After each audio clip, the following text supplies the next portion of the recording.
Now then.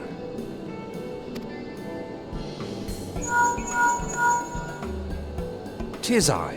The situation may be more complicated than we anticipated.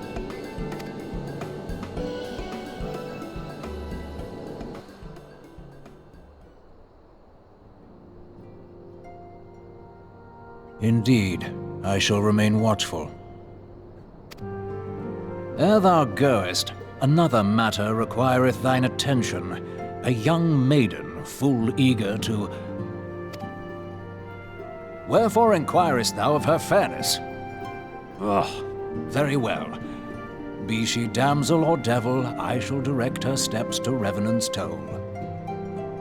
Save thine insinuations for one given to such impropriety. Thou shalt not find me amenable.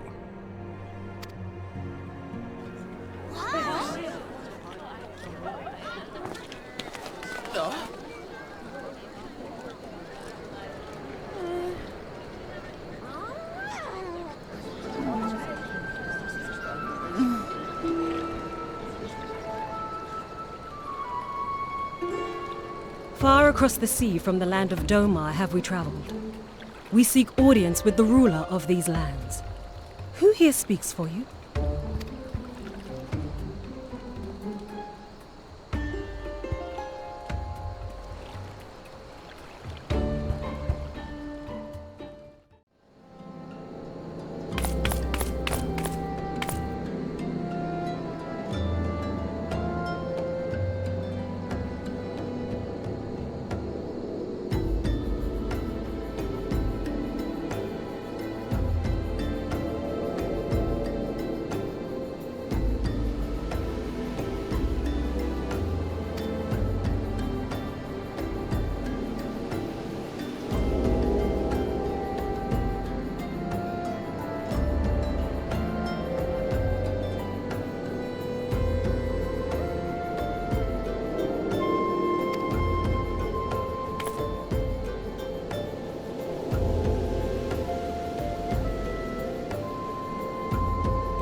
We have traveled some several thousand miles across the sea from the nation of Doma, in hopes that we might find sanctuary in these lands.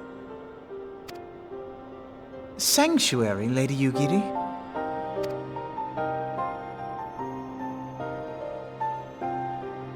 Aye.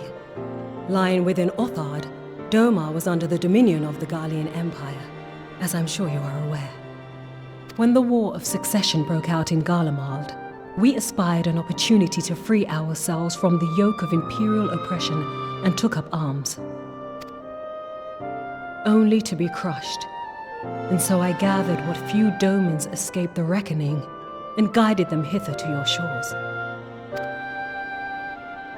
A war of succession? Then the Emperor... Forgive me.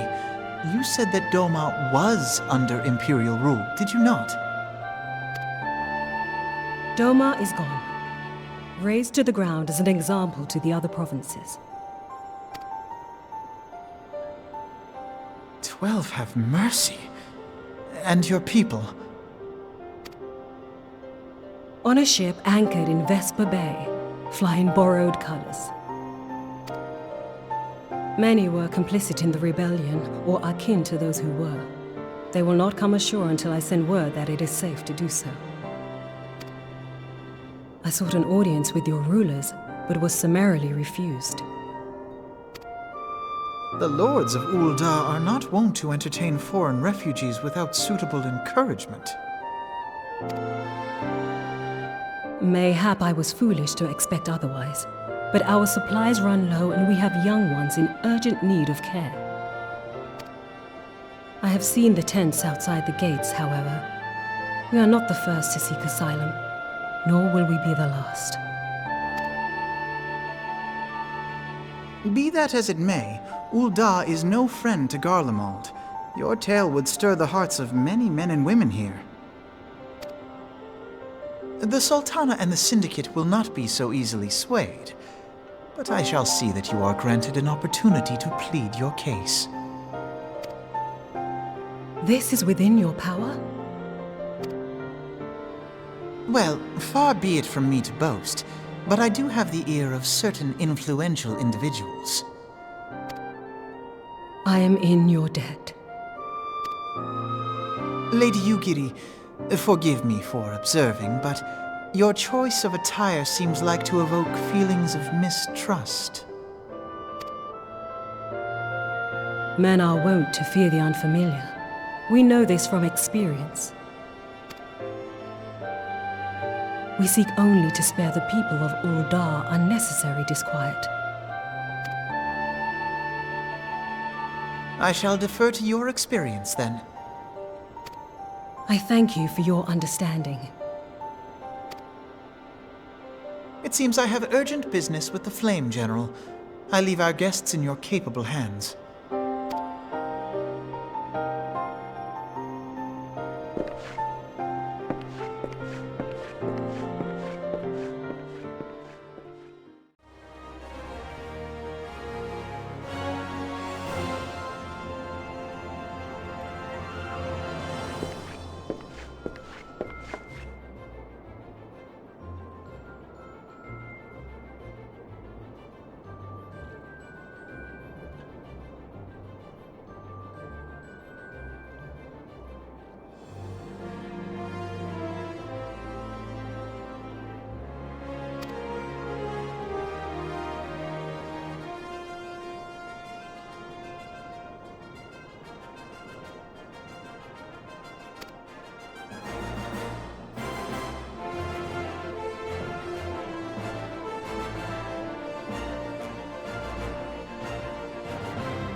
I, Yugiri of Doma, am honored to meet you at last, Your Grace.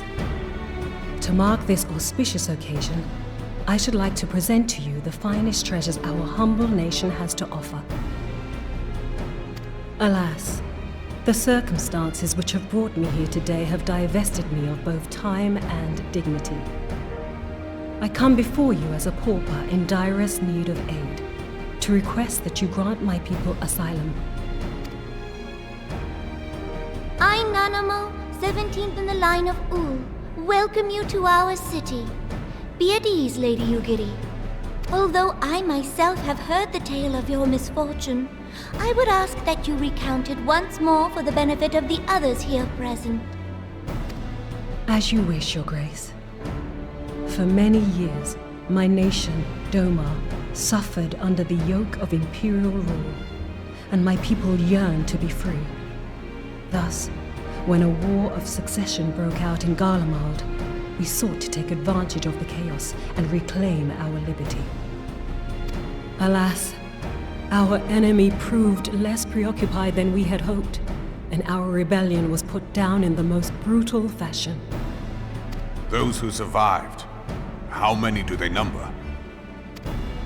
More than 200 souls huddle within the cramped confines of our own galleon's hold. Yet this figure accounts for but one of a number of ships which escaped the purge. It is my hope that you will allow us all to dwell within your walls. Should that prove unfeasible, however, I humbly ask that you accept as many of my people as your resources allow. Pray understand, we do not beg a boon, but propose instead an arrangement. We would serve as soldiers or tradesmen until our debt is repaid. What are the Syndicate's opinions on this matter? I, for one, think it's a marvelous idea. Lady Yugiri and her people strike me as an industrious lot, and there are parts of the city which have yet to be fully restored. If they are willing to work, I see no reason not to let them. The head of the Mirage Trust is not known for his generosity. He sees profit in this. I agree. That said, these are foreign refugees. To admit them would require a formal resolution. Shall we call a vote?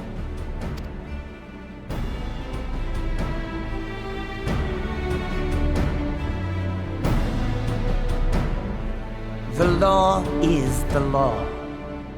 Lord Lolorito? Tell me, are you blind or willfully ignorant? Even now, our streets are choked with the displaced victims of the Calamity and Alamigan refugees. They live hand to mouth, subsisting on aid provided by the immortal flames, the cost of which grows ever higher. The wealth of Ul'dah is not without limits, my friends. And need I remind you that these refugees are prone to violence and criminal activity? You have all read the reports, I think. Without homes or employment, it is only a matter of time before men grow desperate and take that which they imagine has been unjustly denied them. Yet, knowing this, you would have us swell their ranks. Mayhap you think the brass blades and the flames are not hard-pressed enough? Some say the chairman of the East Aldenard Trading Company passes Gil thrice daily. This may explain how he came to be the wealthiest man in Ul'dah. Or it may simply be that he's ruthless beyond reckoning. Surely the Sultanate can support the few hundred domins Lady Yugiri represents. That our resources have been taxed, I do not deny. But we are hardly in danger of financial collapse. I move that an exception be made. An exception, Your Grace? I am suddenly reminded of a similar debate some years ago regarding a number of Alamigan refugees, if memory serves. What were your words that day? Ah, yes. The law is the law, and so our visitors remained in Little Alamigo. Mayhap our wise and benevolent Sultana would be so good as to enlighten us as to which other of our laws should not be upheld. Mind your tongue, Lolorito. My lord, I share your concern for the welfare of our great nation, but we must endeavor to take a longer view. You know as well as I that people can be a resource still more precious than Gil. Precious or not, they were never yet so reliable. And unlike those who frequent your establishment, I have no desire to gamble with my future. Uldar's greatest asset is, and has ever been, her material wealth. We risk this at our peril. One need only look to Teleji Adeleji's example for evidence of the danger in allowing sentiment to dictate policy. How far the vaunted Mirage hath fallen, both in repute and profitability, since he began employing refugees. How I choose to conduct my affairs is not your concern, my lord. A proposal has been tabled. Given its urgency, I move we forego further debate and call a vote. To accept the Doman refugees or not. Those in favor, I bid you remain. Those opposed, I bid you leave.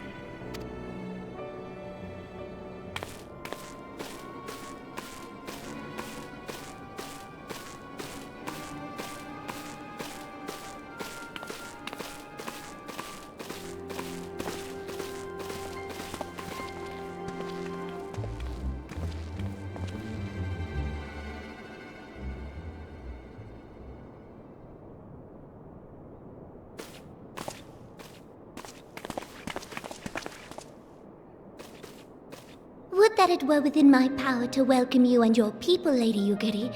As you have observed, however, my authority in such matters is regrettably limited. Without the consent of the Syndicate, I cannot act.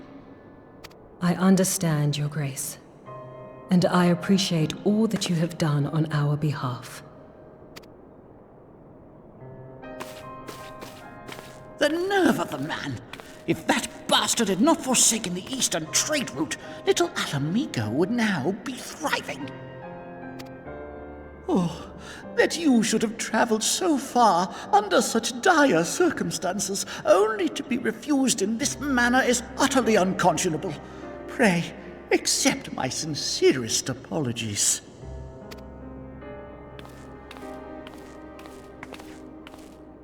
Now that the Empire no longer poses an immediate threat, they see little reason to maintain the pretense of unity. The Monitorists have grown especially defiant of late. Lord Lolorito most of all. But this is neither the time nor place for that discussion.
How goes the fishing? Caught anything slippery? Aye. Our suspicions were well founded. The Serpent Reavers are indeed the culprits. The plot thickens. Has there been any movement in Thanalan?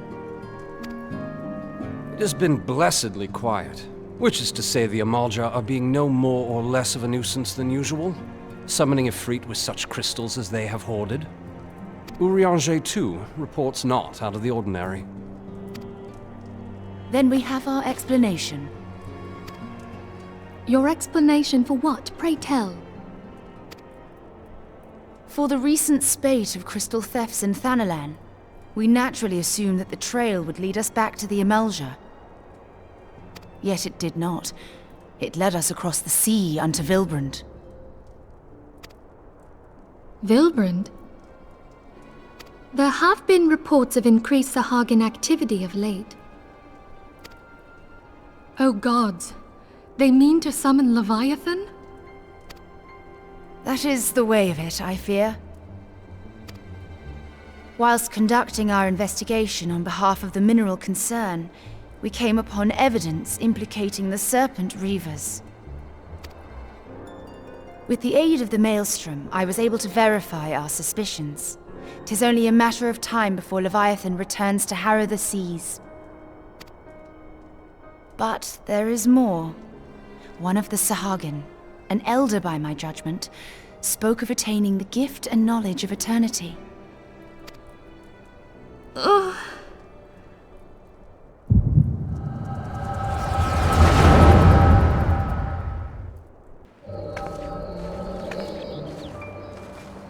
Such a disturbance in the ether.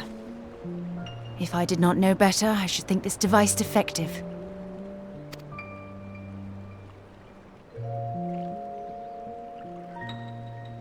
And there is the explanation.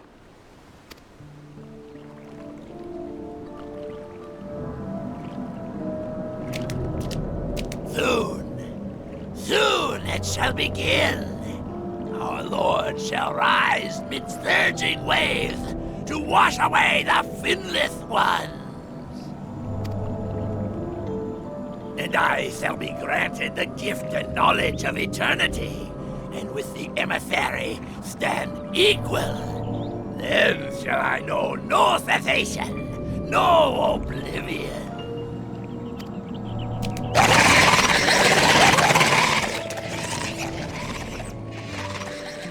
Whence comes this promise of immortality? The emissary? We have outstayed our welcome.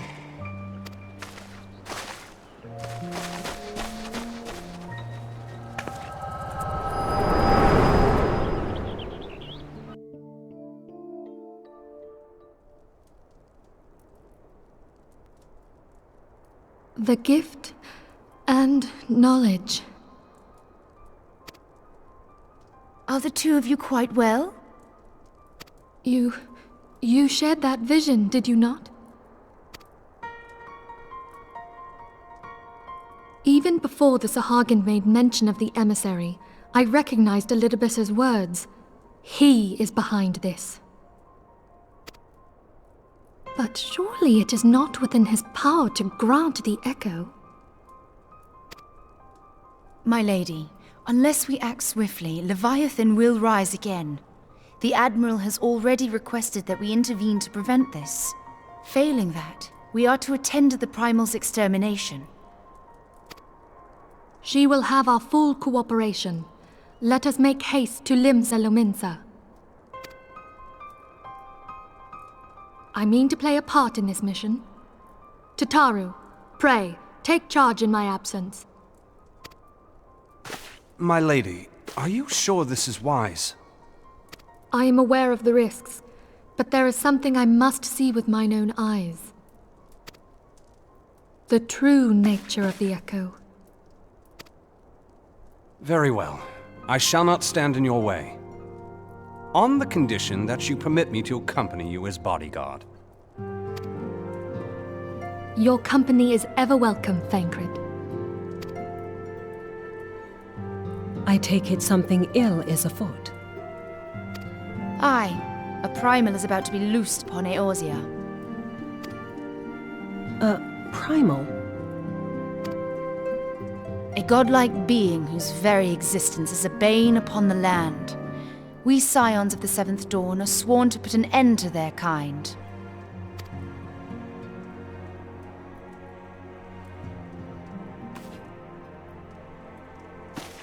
I see. Know then that I am learned in the arts of war. In return for the kindness you have shown my people, I would lend you my blade. It would be most welcome. When contending with a primal, one can never have too many able allies. If you crave a more intimate understanding of the problems facing Eorzea, this experience is like to provide it. Be sure to come well prepared.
Damn them. They have made thralls of soldiers and civilians both.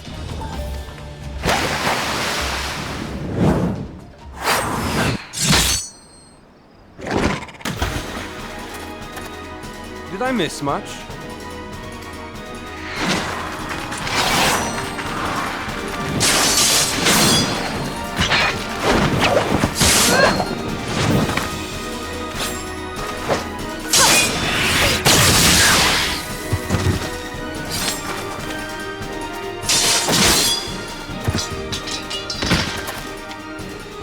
So that is how you fight in the Far East. Mental note, pick no quarrel with Domans. But seriously, if I am to keep up, I must needs forsake elegance for efficiency.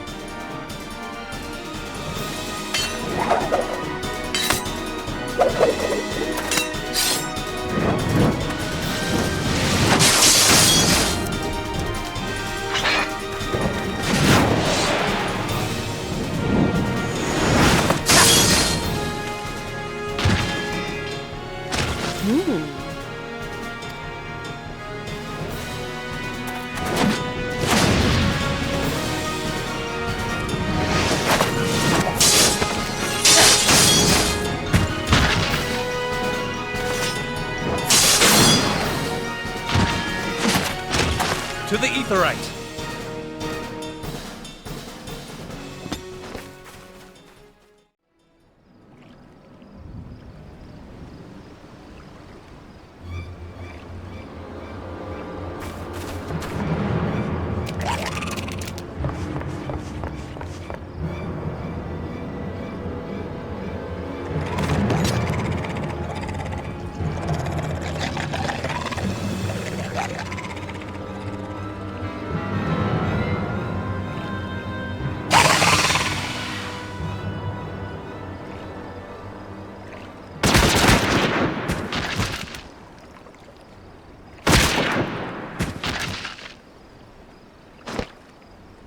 You'll forgive me my lateness.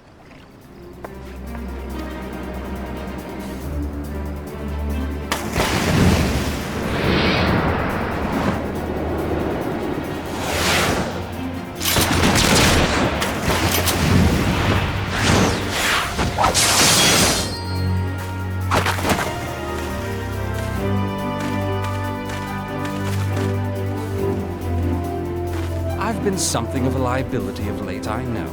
'Tis high time I set about making amends.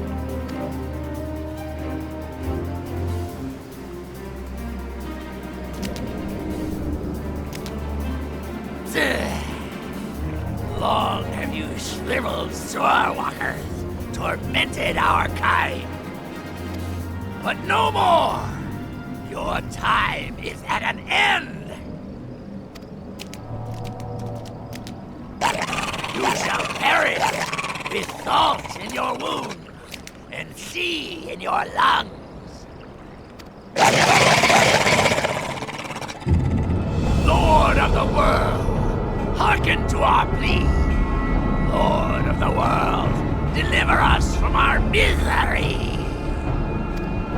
Do you feel that?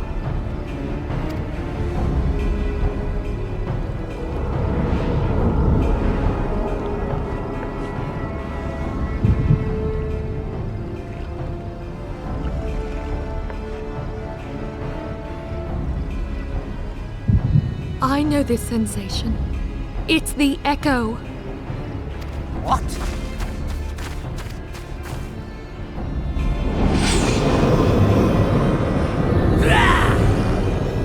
Such power!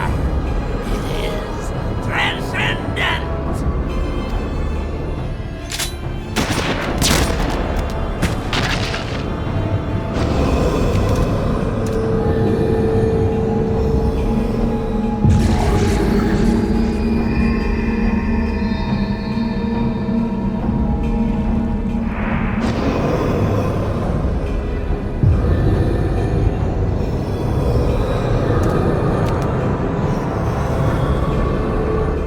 Seven hells!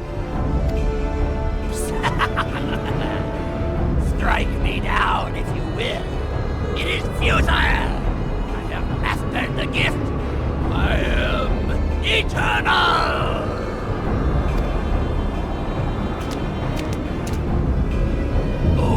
Mighty Leviathan, ruler of the seas, born of waters primordial, I offer unto you this frail flesh, that you might grant your faithful servants deliverance. I beseech you, come forth!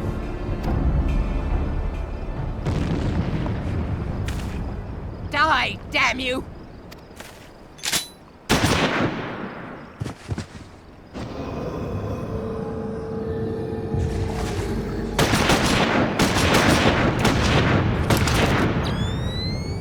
Foolish shorewalker! You cannot kill that which is eternal!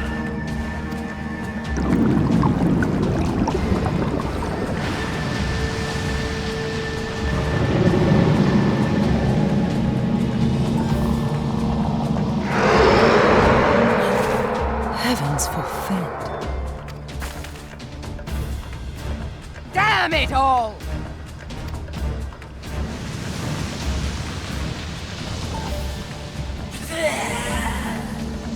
My being am the way. It should by right be infinite. Am I not immortal? Curse you, emissary! You promised me everlasting.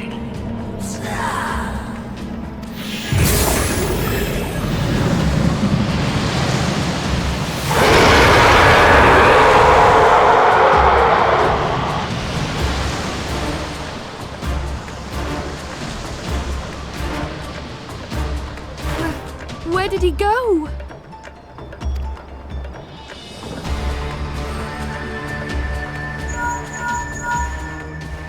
What say you? Nary a single ship? Hells take that sea demon! Gather the survivors and get to shore. Leave the wrecks for the pirates.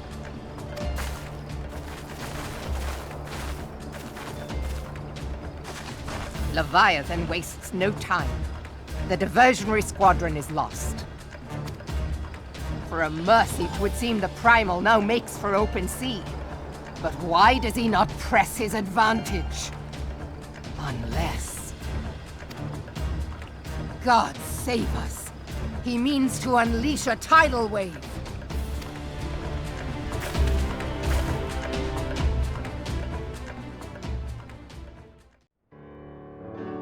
There used to be a hamlet beyond South Tidegate in western La Noscia.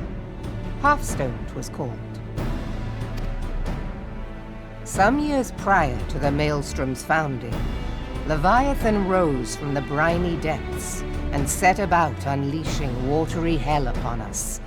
On that occasion, the company of heroes put him down before he could do too much damage.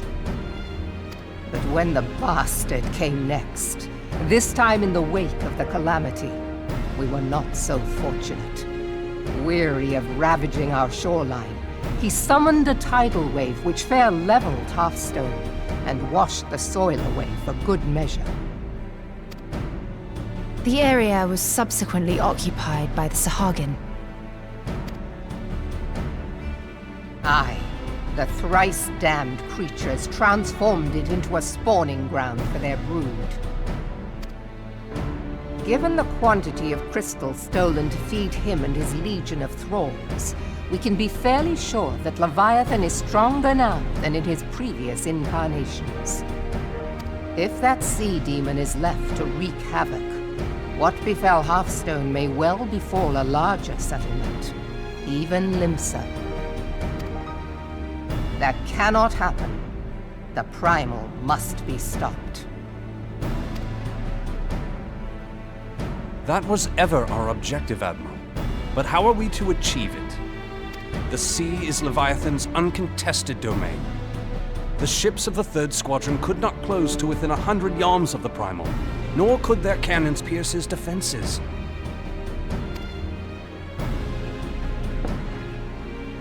I have read the reports, Master Thancred. Our warships may as well have been bloody pleasure barges for all the good they did. 7 hells! Is there no way that we might strike back? The company of heroes defeated Leviathan, having first lured him into an inlet, but we must needs contend with him upon the open sea. It will avail us little to consult past experience.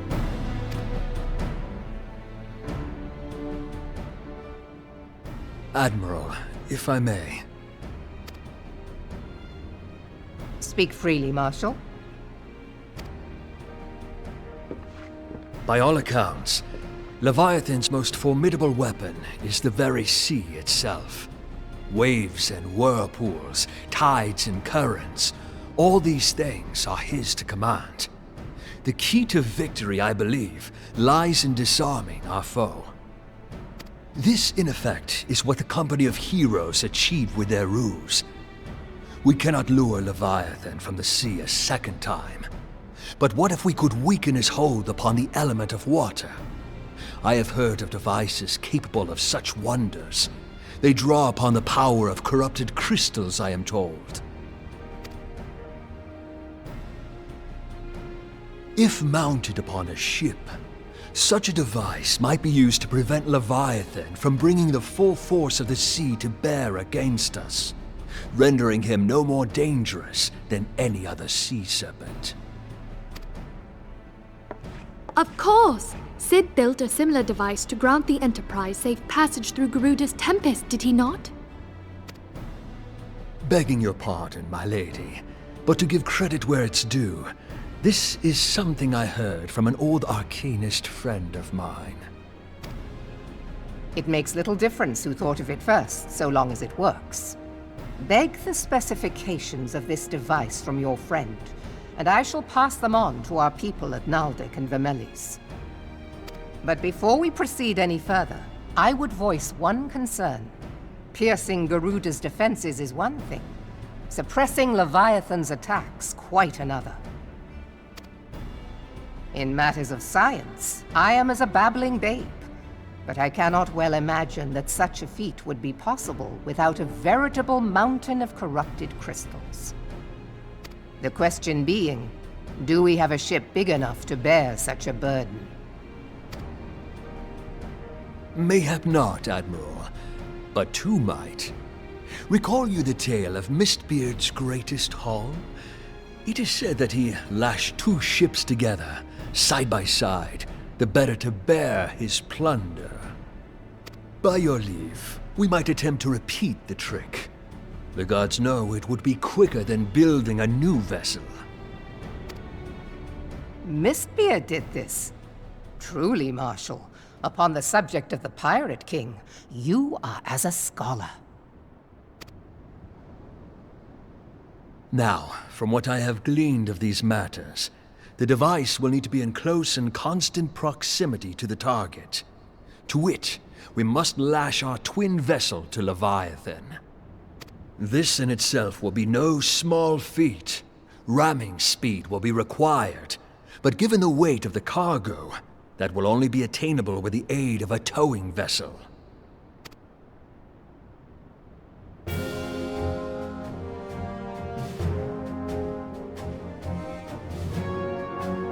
Suffice it to say, the task of piloting said vessel will entail considerable danger, and I would not ask it of another. I volunteer myself. 'Twill be dangerous for all involved, but we have no better recourse. Very well.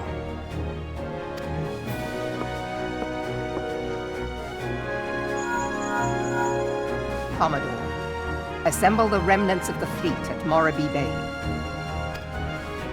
Give priority to our soundest vessels. The repairs can wait.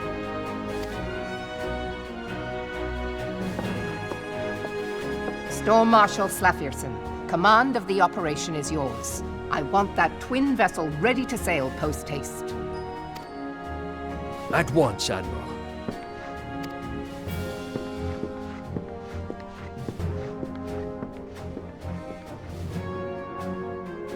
And then there is the small matter of slaying the beast. The fate of Limsa Lominsa rests upon your shoulders once again.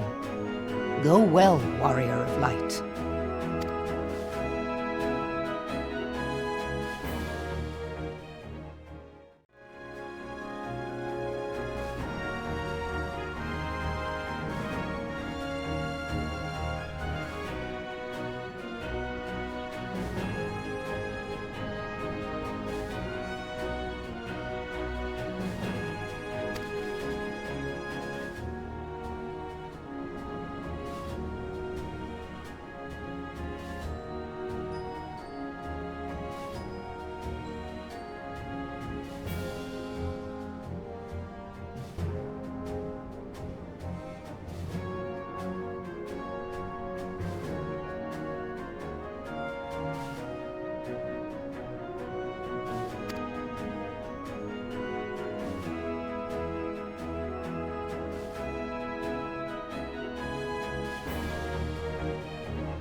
Lominsans are sworn to strive, till sea swallows all. And swallow all it would have had Leviathan prevailed. That we still strive now, we owe in no small part to you. Not for the first time, you have delivered Limsa Lominsa from the wrath of a primal. Never has our nation known a stouter ally. On behalf of my people, I give you my humblest thanks.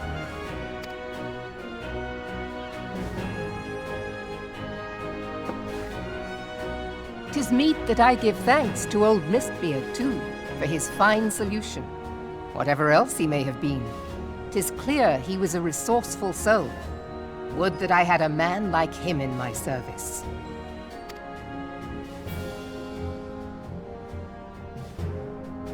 Before I set foot in these lands, I had no inkling that the people of Eorzea contended with such mighty foes.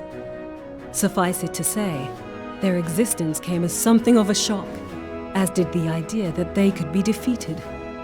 This experience has served to remind me of the vastness of the world, and the boundless potential of man.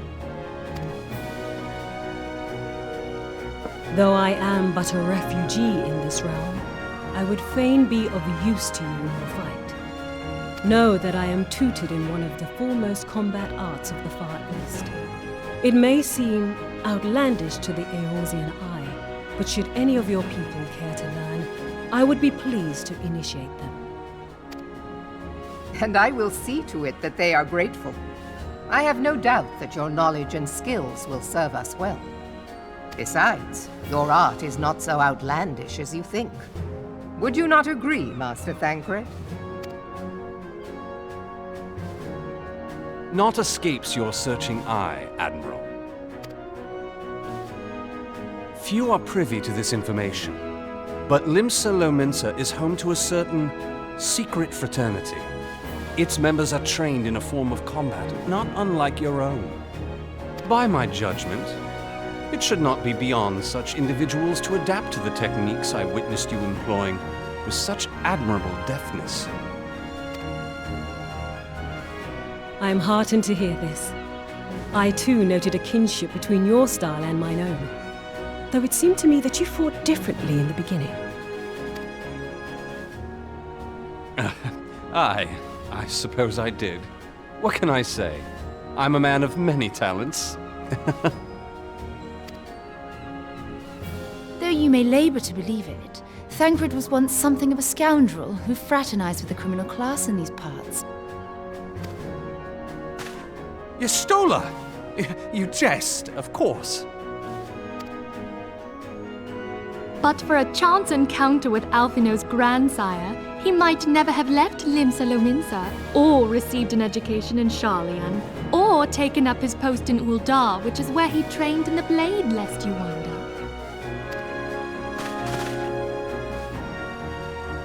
Minfilia, please!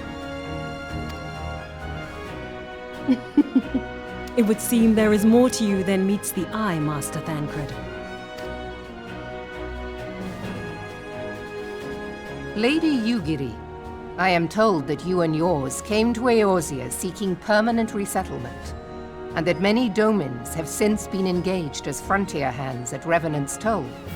Moderna is many things, but a place of refuge it is not. Know that I would like nothing better than to furnish your people with a new home here on Lominsan soil. Alas, racked by instability as we are, our nation is in no fit state to take you in. Yet I'll not have it said that we turned a blind eye to your suffering. Until such time as we can do more, I pledge to send provisions.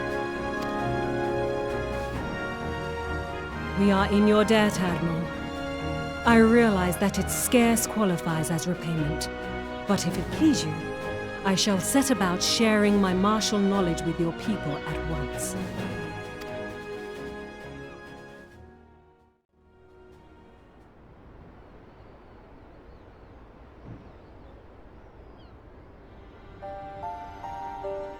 You wished a word in private.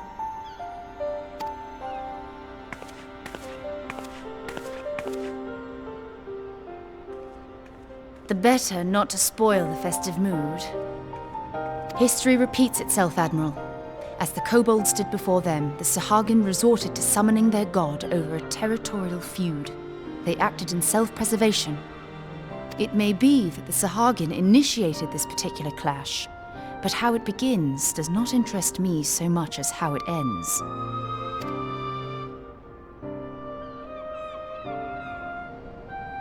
I have not forgotten our conversation, Y'ashtola. I am aware that man bears part of the blame for the Primal's existence. Nor am I ignorant of the Sahagins' reason for acting. They sought to secure a place to breed and multiply that their kind might survive. Self-preservation, as you say. But we have as much right to live and thrive as they. If our own survival is threatened, are we to lay down our arms and welcome oblivion? Nay. And so you kill, that you might live. Yet if living is a right, then that right belongs to all peoples, be they men or beastmen.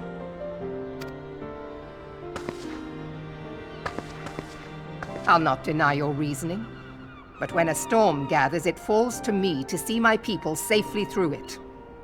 That is my duty, and I shall do it.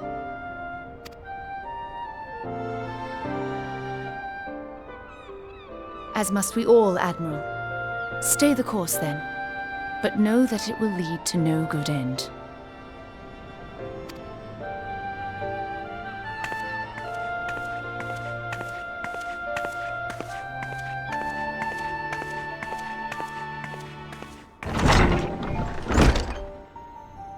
Man has ever put himself first and foremost.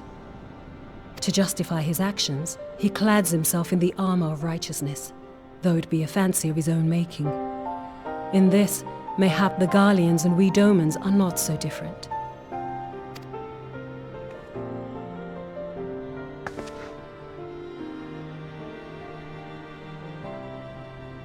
Eorzea has become as a raging sea. If we are to keep our heads above the waves, we cannot scruple to drown the man next to us. When hopes of coexistence founder, strength must determine who has the greater right to live.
I have been reflecting upon the events which took place during our visit to Vilbrand. If you have a moment, I would share my conclusions with you. Please, bear with me. When the Sahagin Elder summoned Leviathan, he employed the power we have come to know as the Echo. Though I cannot well explain the how of it, it would seem he became immortal in so doing. When the Admiral subsequently slew him, his spirit emerged from his lifeless flesh, a consciousness shorn of physical form. Thus transfigured, he took up residence in the body of his minion with the ease of a man donning a favorite glove. Long have I known that the Echo allows one to pass through the walls of a man's soul, but never did I imagine that it could free us from our own flesh, nor less that our souls could then occupy the next corporeal vessel to take our fancy. It was of this that Elidibus spoke, an existence which knows neither cessation nor oblivion. And yet, though the Sahagin had mastered his gift and thereby become immortal, he was by no means invulnerable.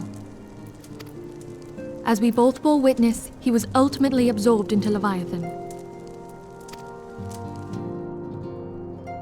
And the import of this observation? If the Ascians' mode of existence is indeed the same, it can be inferred that they too are not invulnerable, that they can be destroyed. There exists a legend which tells of souls who are reborn upon the cusp of each umbral calamity, that they might stay the encroaching darkness. To most, it is but a fairy tale, yet recent events have given me cause to wonder, could the legend in fact refer to the Echo? Much and more yet remains unknown, but I am confident that all will become clear in time. For the present, however, what matters is that the key to defeating the Ascians may at last be within sight. With Urianger's aid, it is my hope that I shall fathom this matter ere long.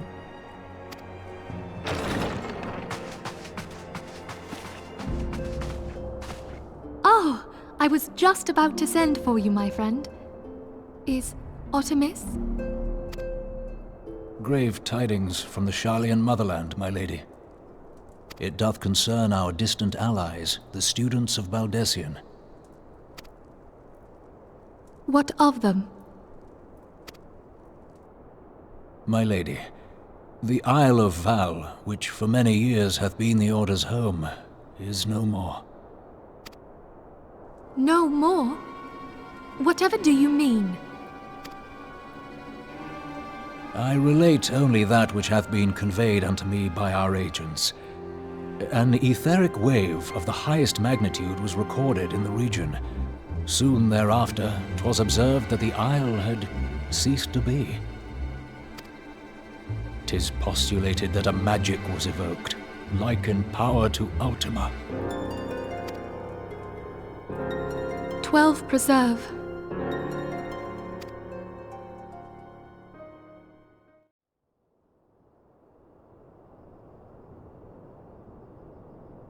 If there are no other matters, I move that today's meeting be adjourned.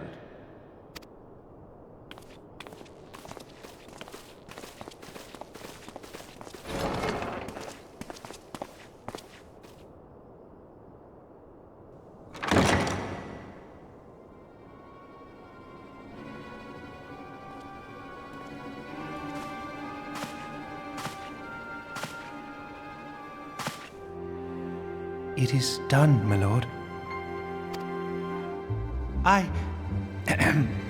Forgive my impertinence, my lord, but these orders, I am uncertain as to what end they serve.